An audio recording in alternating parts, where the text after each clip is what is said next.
ඔබ මේ එක්වන්නේ කාසිය එහෙම නැත්නම් කොයින් YouTube channel එක සමගයි. ඔබට ඔබේ මූල්‍ය අවශ්‍යතාවයන් මූල්‍ය බලාපොරොත්තු යහපත් ආකාරයෙන් ඉටු කර ගැනීමට මේ YouTube channel එක අනාගතයේදී මඟ පෙන්වනවා ඇති. අද ප්‍රථම දිනේ අප මේ සාකච්ඡාව ආරම්භ කරන්න යන්නේ ආර්ථික විශ්ලේෂක රවි අබේසූරිය මහතා සමගයි. ප්‍රථමයෙන්ම අප තේරුම් ගත යුතුයි 2022 වර්ෂය කොයිතරම්නම් ඛේදාන්තක වසරක් වූවාද අපට කොයිතරම්නම් අභියෝගාත්මක වසරක් වූවාද කියන එක. ඔබට මේ channel එක හරහා ඔබේ වත්කම් කළමනාකරණයට අනාගතේ නැත්තම් මේ නව වසරේ කෙබඳු වටපිටාවක් මේ ලංකාව තුළ ඉදිවෙනවාද යන්න අපි ප්‍රශ්න කරන්නටයි මේ සූදානම් වන්නේ. අපි මතක් කරගත යුතුයි අපි පහු කරපු කාලය දේශපාලනිකව හා ආර්ථිකව බිඳ වැටුණු මිනිස්සු අරගල කළ මේ රටේ ජීවත් වෙනවාද නැද්ද කියන එක තාමත් අවිනිශ්චිත වටපිටාවකයි අපි ජීවත් වන්නේ. අපේ රටේ ප්‍රබලම ආර්ථික මූලාශ්‍රය වන සංචාරක ව්‍යාපාරය කඩා වැටුණ බංග්ලාදේශය වගේ දුප්පත් රටකින් පවා ණය ගන්න තැනට වැටුණු බංකොලොත් රටක ඉඳගෙන අද අපි හීන දකිනවා නව වසරේ අලුත් රටක් අලුත් ආර්ථික දැක්මක් ඇති වේවියයි. මම කැමති ඔබතුමාට ප්‍රථම ප්‍රශ්න යොමු කරන්න 2023 වසර අපිට 2022 තරම් අභියෝගාත්මක නොවේවිද? අපිට සාර්ථකව 2023 මූලික අපේ අවශ්‍යතාවයන් එක්ක සාර්ථක ජීවිතයක් ගත කරන්න පුළුවන් වේවිද? වරලත් මුල්ල විශ්ලේෂකයෙක් හැටියට මම ඊටාම සතුටුයි මේ කොයින් YouTube channel එක එහෙම නැත්නම් කාසිය YouTube channel එක අපිට මේ මට මේ කරපු ආරාධනාව හාපුරා කියලා මේ channel එක පටන් ගන්නකොටම ඒකට සහභාගී වෙන්න. ඇත්තටම 2023 කියන්නේ අභියෝගයක් තියෙන මේ 2022ට වඩා අඩු නමුත් ඊටාම අභියෝගාත්මක වසරක්. ඒ මොකද අපි බලාපොරොත්තු වෙනවා අපේ විදේශ සන්තික වැඩි කර ගැනීමට IMF එක හරහා ඩොලර් බිලියන 2.9ක්. ඊට අමතරව අපි ADB World Bank වගේ මල්ටිලැටරල් ණය දෙන සමාගම් වලින් තව බිලියන් කීපයක් බලාපොරොත්තු වෙනවා. දැන්ට සංඛ්‍යා ලේඛන අනුව අපි බලාපොරොත්තු වෙන රටක් හැටියට බිලියන් 8ක් විතර. ඒ 8 2023 වර්ෂයේ ලැබුණොත් අපේ රටට ඊට වඩා හොඳ සුබදායක තත්ත්වයක් ඇති වෙනවා. හේතුව අපේ ආර්ථික වර්ධනය වැඩි කරගන්න අවස්ථාවක් ලැබෙනවා. 2023 තමයි අපි බලාපොරොත්තු වෙන්නේ මේ රට හරි මාර්ගයට වැටේ කියලා. ඒ කියන්නේ අපිට අවශ්‍යයි මේ මුදා සන්තික අරගෙන රට ආයෝජන වලට නැඹුරු කරන්න. ඒ කියන්නේ විදේශ ආයෝජන ඒ වගේම රටේ ආර්ථික සංවර්ධන වේගය වැඩි කරගන්න. අපි 2022 අපි දැක්කේ ඍණ 8.7ක ආර්ථික අඩුවීමක්. නමුත් 2023 අපි බලාපොරොත්තු වෙනවා ආර්ථික වර්ධනයේ අඩුවීම ඍණ 3 හෝ 4ක් පමණ. ඒ කියන්නේ යම්කිසි වර්ධනයක් අපි 2023 බලාපොරොත්තු වෙනවා. ඒක අපිට ලැබුණොත් අපිට මීට වඩා සුබදායී තත්ත්වයක් ඇති වෙයි කියලා තමයි අපි 2023 බලාපොරොත්තු වෙන්නේ. සාමාන්‍යයෙන් අපේ රටේ වැඩිහිටි ප්‍රජාව, විශ්‍රාමික ප්‍රජාව, අපේ රටේ එදිනෙදා වෘත්තියක් කරන පුද්ගලයන් විශ්වාස කරන්නේ බැංකුවක්. රාජ්‍ය බැංකුවක් වේවා, පෞද්ගලික බැංකුවක් වේවා. ඔවුන් හුරු වෙලා තියෙනවා මුදල් ඉතුරු කරන්න. ඔවුන් හුරු වෙලා තියෙනවා මුදල් ස්ථාවර තැන්පතුවක තැන්පත් කරන්න. මේ වගේ රටක ලෝක මූල්‍ය අරමුදලින් නැත්නම් IMF එකෙන් යෝජනා කරන ණය ප්‍රතිව්‍යුහ ගත කිරීම සමහර ණය ප්‍රතිව්‍යුහ ගත කිරීම මොන විදිහට අපේ මේ රටේ ජනතාවට බලපාවිද? ඔව් අපි බලාපොරොත්තු වෙන්නේ මේ ණය ප්‍රතිව්‍යුහ ගත කිරීම සුබවාදී තත්ත්වයක්. ඒ කියන්නේ අපේ ණය වලින් IMF එකෙන් අපි බලාපොරොත්තු වෙනවා ඩොලර් බිලියන 2.9ක්. ඊට අමතරව අනිත් ADB World Bank සහ වෙනත් රටවල් වලින් ඩොලර් බිලියන 8ක් සම්පූර්ණයෙන්ම ඩොලර් බිලියන 8ක් විතර බලාපොරොත්තු වෙනවා. ඒක ලැබුණොත් 2023 අපිට මීට වඩා හුඟක් සුබවාදී ලෙස ආර්ථිකය හසුරුවා ගන්න පුළුවන්. විශේෂයෙන්ම ආර්ථික සංවර්ධන වේගය ආපහු සුබවාදී ලෙස ඒ කියන්නේ අපිට මීට වඩා දැන් 8.7 2022 තිවිච්ච තත්ත්වයේ ඉඳලා ඍණ 3ටවත් අඩු කරගන්න පුළුවන් කියලා අපි බලාපොරොත්තු වෙනවා. ඒකෙන් වෙන පළවෙනිම සුබදායක තත්ත්වය තමයි පොලි අනුපාතය අඩුවීම. මොකද හේතුව අපේ උද්දමනය දැන් 60-70ක තියෙන උද්දමනය එන අවුරුද්දේ සෑහෙන ලෙස අඩුවේ කියලා තමයි බලාපොරොත්තු වෙන්නේ. මොකද අපේ ආර්ථික සංචිතක වැඩි කරගත්තම අපේ රටේ තියෙන විශ්වාසය විදේශ ආයෝජන විශේෂයෙන්ම අපේ රටට ගලා එන්න අවස්ථාවක් ඇති වෙනවා. ඒ වගේම අපේ සංචාරක ව්‍යාපාරය, ඒ වගේම අපේ අනිත් ව්‍යාපාරවල කුඩා මධ්‍ය ප්‍රමාණයේ ආයතනවල අර වැටීම පොඩ හරි ගොඩ එන්න 2023 හොඳ පැත්තකට හැරෙන්නයි අපි බලාපොරොත්තු වෙන්නේ. ඒක කරන්න පුළුවන් වෙන්නේ අර ආර්ථික සංචිත ඒ වගේ විදේශ සංචිත තර කරගත්තොත් විතරයි. ඉතින් ඒක කරන්න පුළුවන් මොකද දැන් ගොඩාක් අපේ විදේශ වල තියෙන විදේශයෙන් ගේන ආනයන අපි අඩු කරගෙන තමයි මේ රට ගෙනියන්නේ. එතකොට හුඟක්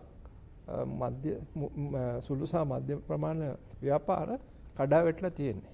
ඒකෙන් ගොඩ එන්න නම් අපිට අවශ්‍යමයි අපේ ආනයන ආපහු වැඩි කරලා ඒ වලට කරන ඒ ආර්ථික කටයුතු වැඩියෙන් කරගන්න. විශේෂයෙන්ම සංචාරක ව්‍යාපාරය ආපහු සාර්ථක ලෙස කරන්න. ඒ වගේම අපේ අනිත් කර්මාන්ත සහ ආයතනවල තියෙන කඩාවැටීම අඩු කරලා ආපහු අපිට හොඳ මුදල් පරිහරණයේ වැඩිවීමක් වෙලා දියුණුව කරා ගෙනියන්න පුළුවන් වාතාවරණයක් ඇති වෙයි කියලා තමයි අපි බලාපොරොත්තු වෙන්නේ 2023. සාමාන්‍යයෙන් මේ රටේ තරුණෙක් ව්‍යවසායකෙක් නව ව්‍යාපාරයක් ආරම්භ කරන්න සිටියා නම් ඔහු අතේ යම් මුදලක් තිබ්බා නම් අද ඒ ව්‍යාපාරය ආරම්භ කරන්න අවස්ථාවක් නැහැ. නැත්තම් ඒ අමුද්‍රව්‍ය නැහැ. මේ වෙලාවේ ආනයනික භාණ්ඩ විශාල ප්‍රමාණයක් වාරණයට ලක් වෙලා තියෙනවා. බොහෝ වෙලාවට ලංකාවේ මිනිස්සුන්ට සිද්ධ වෙලා තියෙනවා තියෙන දේ ගන්න. අවශ්‍ය දේ නෙවෙයි, ඇති දේ ගන්න. මෙවැනි වූ වටපිටාවක බැංකු මගින් ඉතා විශාල පොලි අනුපාතයකට ස්ථාවර තැන්පතු වගේම භාණ්ඩාගාරික බිල්පත් මෙවැනි දේ මිලදී ගන්න අවස්ථාව හදලා තියෙනවා. ඒ වගේම අනිත් පැත්තෙන් ණයක් ගන්න යනවා නම් නිවාස ණයක් හෝ ව්‍යාපාරික ණයක් හෝ ණයක් ගන්න යනවා නම් පොලි අනුපාතය ඉතා ඉහළයි. මේ පොලි අනුපාතයන්ගේ ඉහළ යෑම අපේ සාමාන්‍ය ජන ජීවිතයට විශාල හානියක් කරලා තියෙනවා. 2023 වසරේ ඔබ දකින්නේ මේ පොලි අනුපාතය අතර පරතරය මොන වගේ වේවිද? ඔව් අර මම ඉස්සෙල්ලා කියපු විදිහට පොලි අනුපාතය රඳා පවතින්නේ අපේ මහා බැංකුවේ ප්‍රතිපත්ති අනුව. මහා බැංකුවට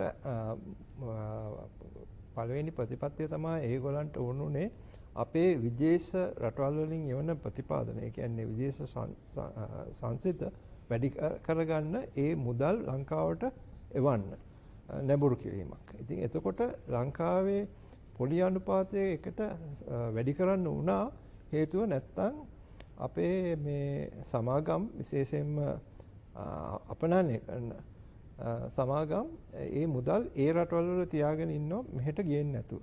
නමුත් ඒක කරන්න බැරි වෙනවා දේශීය වෙළඳපොලේ පොලි අනුපාතය ඉතාල වැඩි කරාම. මොකද එතකොට දේශීය ණය අරගන්න බෑ පිටරට කර අපනයනවල මුදල් ලංකාවට ගෙනල්ලා තමයි ඒ ව්‍යාපාරය දිගටම ගෙනියන්නේ. ඉතින් ඒ එක හේතුවක් තමයි පොලි අනුපාතය වැඩි කර තියෙන්නේ.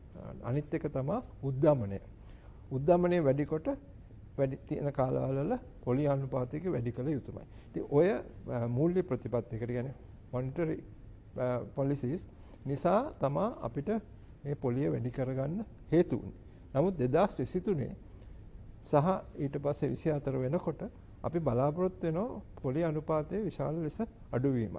ඒක ඇත්තටම මේ වගේ තත්ත්වයකට පත්වෙච්ච අනිත් සෑම රටකම වගේ පොලි අනුපාතයේ ওই විදියට වැඩි වෙච්ච ආපහු තාම ඉක්මනට අඩු වෙන අවුරුදු දෙකක් විතර අතරතුර ඒ පොලි අනුපාතය අඩු වෙන්න අඩු වෙලා තියෙනවා. ඉතින් ඒක නිසා මම බලාපොරොත්තු වෙනවා විශේෂයෙන්ම අපේ ණය ගන්න බලාපොරොත්තුෙන් ඉන්න සෑම කුඩා සහ මධ්‍යකාලීන මේ සමාගම් හා මේ අපේ ගයක් හදන්න බලාපොරොත්තුෙන් හෝ මොකක් හරි එකට ණයක් ගන්න බලාපොරොත්තු වෙන සෑම කෙනෙක්ටම මීට වඩා අඩු පොලියකට මුදල් ණයට ගන්න පුළුවන් වෙයි කියලා. නමුත් අපිට බලාපොරොත්තු වෙන්න බෑ ඉස්සර තිවිච්ච මේ 3-4ට වගේ පොලියක් ලැබෙයි කියලා. මොකද එච්චර අඩුවීමක් බලාපොරොත්තු වෙන්න බෑ. නමුත් අඩුම ගානේ මේ 10%-12%ට අඩු වුණොත් ඒක ලොකු දෙයක්. ඒ කියන්නේ මීට වඩා භාගයකට වඩා අඩු දැනට තියෙනවට වඩා භාගයට වඩා අඩු වුණොත් අපි ලොකු ප්‍රගතියක් කියලා කියන්න පුළුවන්. පසුගිය කාලවල අපි දැක්කා ලංකාවේ කොටස් වෙළඳපොලේ විචලනය ඊටාම වේගෙන් ඉහළ පහළ යෑම සිදු වුණා. 2023 වසරේ නව ආයෝජකයෙකු ලෙස කොටස් වෙළඳපොලේ ආයෝජනට යොමු වෙන කෙනෙක්ට ඔබතුමා දෙන උපදේශය මොකක්ද? ඔව් ඒක හොඳ ප්‍රශ්නයක්. සාමාන්‍යයෙන් පොලි අනුපාතය සහ කොටස් වෙළඳපොලේ දියුණුව එහෙම නැත්නම් කොටස් වල මිල ගණන් ඉහළ යෑමේ හොඳ සම්බන්ධතාවයක් තියෙනවා. පොලි අනුපාතය වැඩි වෙනකොට කොටස් වෙළඳපොළට වෙන යොමු වීම අඩු වෙනවා. එතකොට කොටස් වල මිල පහළ වැටෙනවා. නමුත් ඒකේ අනිත් පැත්ත තමයි වෙන්නේ පොලි අනුපාතය අඩු වෙනකොට. එතකොට අපිට බලාපොරොත්තු වෙන්න පුළුවන් කොටස් වෙළඳපොලේ යම්කිසි ප්‍රගතියක්. ඒ කියන්නේ විශේෂයෙන්ම කොටස් වල මිල ගණන් වැඩිවීමක් තමයි බලාපොරොත්තු වෙන්නේ. ඒ පැත්තෙන් විතරක් නෙමෙයි. අනිත් පැත්තෙන් බලමු අපේ සමාගම් වල ආදායම් වැඩි වෙනවා. මොකද ඒගොල්ලන්ට පොලිය වෙනුවෙන් ගෙවිය යුතු මුදල කෙලින්ම ලාභය සඳහා යවෙනවා. මොකද පොලි අනුපාතයේ අඩුවීම ඇති වෙනකොට ඒක ලාභය වැඩි වීමට හේතු වෙනවා. එතකොට ඒගොල්ලන්ට ලාභාංශ දෙන්න හැකියාව වැඩි වෙනවා. එතකොට අපේ සමාගම් වල අනිවාර්යයෙන්ම වෙන්නේ ඒ කොටස් වල මිල ඉහළ යෑමක්. එතකොට දෙපැත්තෙන්ම අර වැඩියෙන් කොටස් වෙළඳපොළට නැඹුරු වීම නිසා ඇති වෙන ඉල්ලුම සහ සමාගම් වලට ඇති වෙන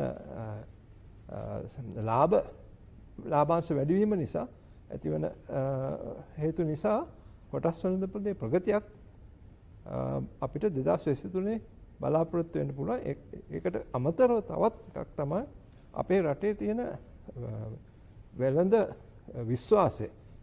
ඒ කියන්නේ බිස්නස් කොන්ෆිඩන්ස් කියලා කියන්නේ ඒක වැඩි වෙනවා අර මුදල් විදේශ සංසිද්ධ අපිට වැඩි කරගන්න පුළුවන් වෙච්ච හැටිය.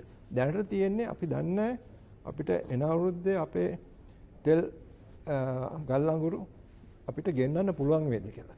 ඒ තරමට දැන් තියෙන තත්ත්වයේ ප්‍රශ්න ගොඩක් තියෙනවා. අපි ඒ අවශ්‍ය කරන විදේශ සංසිත තිබෙයිද නැද්ද කියලා. අර මුදල් ටික ලැබුණොත් එතකොට අපිට කෙලින්ම විශ්වාසය වැඩි වෙනවා. විශ්වාසය වැඩි කරපු හැටියම විශ්වාසය ඇති වුණ හැටියට අපේ කොටස් වෙළඳපොලේ තියෙන ආයෝජනත් ඒ විදියටම විශ්වාසය ඇති වෙලා මොකද කොටස් වල මිල ආයෝජනය කරන්නන්ගේ විශ්වාසය ඇති වෙලා ඒ වල මිල වැඩිවීමක් දකින්න පුළුවන්. අලුත් අවුරුද්දේ රුපියලේ යගයට මොනවා වෙයිද? රුපියලේ යගය තව බාල්දු වෙයිද? ඩොලරේ තව නගියවිද? ඔබතුමාට මොකද හිතෙන්නේ? ඔව් දැන් ඇත්ත වශයෙන්ම ඒක ටිකක් අමාරුයි. මොකද වෙන්නේ කියලා කියන්න. මොකද අර විදේශ සංස්ථිත අපි බලාපොරොත්තු වෙන මුදලම ලැබුණොත්, ඒ කියන්නේ ඩොලර් බිලියන 8ක් විතර ලැබුණොත් ඇත්තටම අපේ රුපියලේ අගය වැඩි වෙන්න ඕනේ. ඒ කියන්නේ රුපියල අප්‍රමාණය වීම නෙමෙයි වෙන්න ඕනේ. අනිත් පැත්තට අපිට ආපහු සුබවාදීව රුපියල හොඳ පැත්තට යන්නයි අවශ්‍ය. එහෙම වෙන්න ඉඩ තියෙනවා. නමුත් ඒකේ අනිත් පැත්ත වෙන්නත් ඉඩ තියෙනවා. ඒ මොකද අපේ මේ බලාපොරොත්තු වෙන මුදල ලැබුණේ නැත්තම් එතකොට වෙන්නේ ඒ මුදල් අවශ්‍ය වෙලාවට නැතිකම නිසා අපේ රටේ තියෙන අර විදේශ සංස්කෘත මදි වීමෙන් අපේ රුපියලේ අගය බාල්දු වෙන්න ඉඩ තියෙනවා. ඒකයි කියන්නේ ඒක අමාරු ප්‍රශ්නයක්. මොකද හරියටම උත්තරයක් දෙන්න අර බලාපොරොත්තු වෙන විදේශ ආයෝජන නෙමෙයි ඇත්තටම මේ මුදල් මේ ණය තමයි මේවා එන්නේ. ඒ ණය ඒ බලාපොරොත්තු වෙන ගාන ඒ කාල සීමාව ඇතුව පරක්කු නොවි ආවොත් අපිට සුබවාදීව අපේ රුපියලේ අගය වැඩිවීමක් පුළුවන්. නමුත් ඒක ආවේ නැත්තම් වෙලාවට ඒකේ අනිත් පැත්ත ඒ කියන්නේ රුපියලේ අගය දැන් තියෙනවා 370ට ඒක 390 400 වෙන්නත් ඉඩ තියෙනවා. නව වසරේ ආයෝජනයක් කිරීමට බලාපොරොත්තු වෙන ඔබට ඇති කෙටි කාලීන, මධ්‍ය කාලීන, දිගු කාලීන අරමුණු. ඒ වගේම අවදානමක් ගැනීමේ හැකියාවකුත් අවදානම් ගැනීමට අකමැති ආයෝජනත් මේ විදිහේ සැලසුම් ඔබට ඇති. අපි අහලා බලමු ඔබේ මේ අලුත් අවුරුද්දේ ආයෝජන සැලසුම් මොන විදිහටද සැලසුම් කරන්න හොඳ, මොන වගේ ශේෂ්ත්‍රවලද ඔබේ ආයෝජනය යොමු කරන්න ඕනේ කියලා. ඔව් ඒකේ තියෙන ලොකුම ප්‍රශ්නේ තමයි අර අනිශ්චිතතාවය. uncertainty කියලා කියනවා. අපේ දැන් අපි දන්නවා අපේ ණය පැහැරහැරීමක් වුණා. ඒ ණය පැහැරහැරීම අපේ රටෙන් වෙච්ච දෙයක් නිසා අපිට එකපාරටම විශ්වාසය ඇති කරගන්න බෑ අපේ ඒ තත්ත්වෙන් ගොඩ එන්න පුළුවන් වෙයි කියලා. ඒකට තියෙන පළවෙනිම ප්‍රශ්නය තමයි දේශීය ණයවල ප්‍රතිව්‍යුහගතකරණයක් ඇති වේද නැද්ද කියන ප්‍රශ්නය තමයි තියෙන ලොකුම ප්‍රශ්නය. ඒ මොකද අපේ දැන් කවුරුත් දන්නවා විදේශ ණය වලට ප්‍රතිව්‍යුහගතකරණය වෙනවාමයි. එතන සමහර විට අපේ ආයෝජනය කළ මුල් මුදලෙන් යම්කිසි කප්පාදුවක් එහෙම නැත්නම් හැයා කට් එකක් වෙන්න ඕනේ. ඒක 130 40ක් විතර හැයා කට් එකක් වෙන්න පුළුවන්. ඒ වගේ හැයා කට් එකක් ආවම විදේශ ණය හිමියන් තමයි ඒක සම්පූර්ණයෙන්ම දරන්නේ. නමුත් ඒගොල්ලෝ ඒක දරනකොට ඒගොල්ලෝ කියයි දේශීය ණය වලටත් ඒ වගේම හැයා කට් එකක් එහෙම නැත්නම් මුල් මුදලෙන් යම්කිසි කොටසක් ගෙවිය යුතුයි කියලා. නමුත් අපි දන්නවා අර රුපියලේ අගය අප්‍රමාණය වෙච්ච නිසා සහ උද්දමනය නිසා රුපියල් වල වටිනාකම ඉතාම අඩු ගන්නකට වැටෙනවා. ඒ කියන්නේ අපි යම්කිසි ආයෝජනයක් කරන්න ඉස්සරලා රුපියල් 100කට ගන්න බඩු වලට දැන් අඩුම ගානේ 300ක් ගෙවන්න වෙනවා. ඒ කියන්නේ එකට 3ක් බඩු වල මිල වැඩිවීමක් තියෙනවා. එහෙමනම් ඒක තමයි රුපියලේ අගයේ අප්‍රමාණය. ඒ කියන්නේ එකෙන් 3යි දැන් වටින්නේ. එහෙම වෙච්ච තත්ත්වයක් උඩ තවත් මේ වගේ දේශීය ණය ප්‍රතිව්‍යුහගතකරණය නිසා මුදලේ කප්පාදුවක් වුණොත් තවත් පාරක්. ඒ නිසා අපේ රජය ඒකට එකග වෙන්නේ නැහැ. නමුත් විදේශ ණය හිමියන්ගේ අතේ තමයි ඒක තියෙන්නේ. ඒගොල්ලෝ කොහොමද මේ විදේශ ණයවල තියෙන රීස්ට්‍රක්චරින් එක එහෙම නැත්නම් ප්‍රතිව්‍යුහගතකරණය කරන්න එකග වේද නැද්ද කියන ප්‍රශ්නේ. ඒක එකග වුණොත් ඒ විදේශ ණය වලට පමණක් මේක සීමා කළා අපිට හුඟක් පහසුවක් වෙනවා. නමුත් ඒක වුණ නැතුව යම්කිසි විදියකට යම්කිසි කප්පාදුවක් වුණොත් අපේ බැංකු ක්‍රමයට අපේ අර්ථසාරක අරමුදල ඒ කියන්නේ EPF එක මහා බැංකුවට ඒකේ සෑහෙන ලොකු බරක් දරන්න වෙනවා. එතකොට අපේ බැංකු වලට මේගොල්ලන්ගේ රීකැපිටලයිසේෂන් එක කරන්න වෙනවා. ඒකට හේතුව ෂෙයාර්හෝල්ඩර්ස්ලා අලුතෙන් මුදල් ගේන්න වෙනවා. රාජ්‍ය බැංකුවට රජයෙන් මුදල් ආයෝජනය කරන්න වෙනවා. ඉතින් ඒක ලොකු බරපතල තත්ත්වයක්. ඒ තත්ත්වෙන් ලේසියෙන් ගොඩ එන්න බෑ අර ප්‍රාග්ධානීකරණය නොකර. ඉතින් ඒක වෙනවද නැද්ද කියන එක කාටවත් දැනට කියන්න බෑ.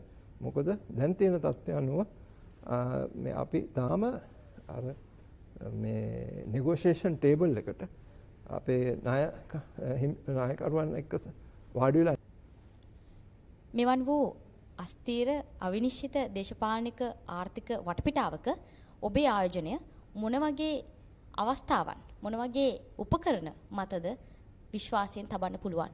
මේ ප්‍රශ්නේ අපි ඒක තමයි හොඳම ප්‍රශ්නේ. මොකද දැන් ඊටම අවිනිශ්චිත තත්ත්වයක් තියෙන්නේ. නමුත් ඒ අවිනිශ්චිත තත්ත්වය සහ මේ ඇතිවෙච්ච තත්ත්වෙන් අපි කොහොමද ප්‍රයෝජන ගන්නේ? මේකේ පළවෙනිම කරුණ තමයි මට කියන්න තියෙන්නේ අපේ දැන් පොලි අනුපාතයක වැඩි නම් ඒකෙන් ප්‍රයෝජන ගන්න ඕනේ. ඒ කියන්නේ අපි අපේ ආයෝජන පුළුවන් තරම් දිගු කාලීනව ආයෝජනය කරන්න ඕනේ අර පොලි අනුපාතයේ වැඩි ආයෝජනවල.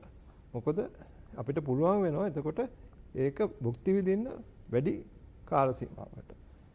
සමහර කට්ටිය මේකට එකග නොවෙන්න පුළුවන්. නමුත් ඒකේ පළවෙනිම ප්‍රතිලාභය තමයි අපි කියමු 120ක පොලිය ලැබෙන අවුරුදු 5ක ස්ථාවර තැන්පතුව දැම්මොත් ඒ අවුරුදු 5ටම 120 පොලිය ලැබෙනවා.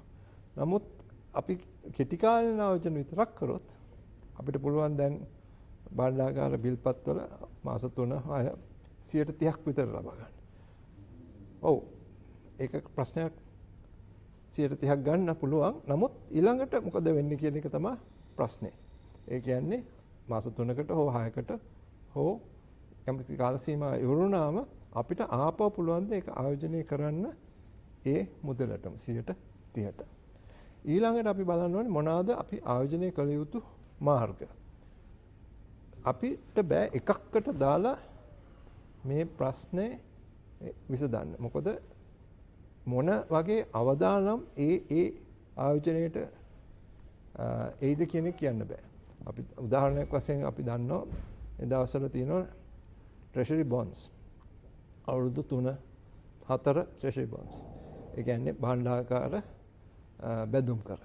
ඒවල ආයෝජනය කරන්න පුළුවන්. නමුත් 130ක් ලැබුණාට අර කප්පාදුව ආවොත් එතන යම් 10ක් හෝ යම් කිසි අඩුවීමක් වෙන්න පුළුවන්. ඒතකොට 130 කියලා දැම්මට 120ක් පොලි අනුපාතය ලැබෙන්න පුළුවන්.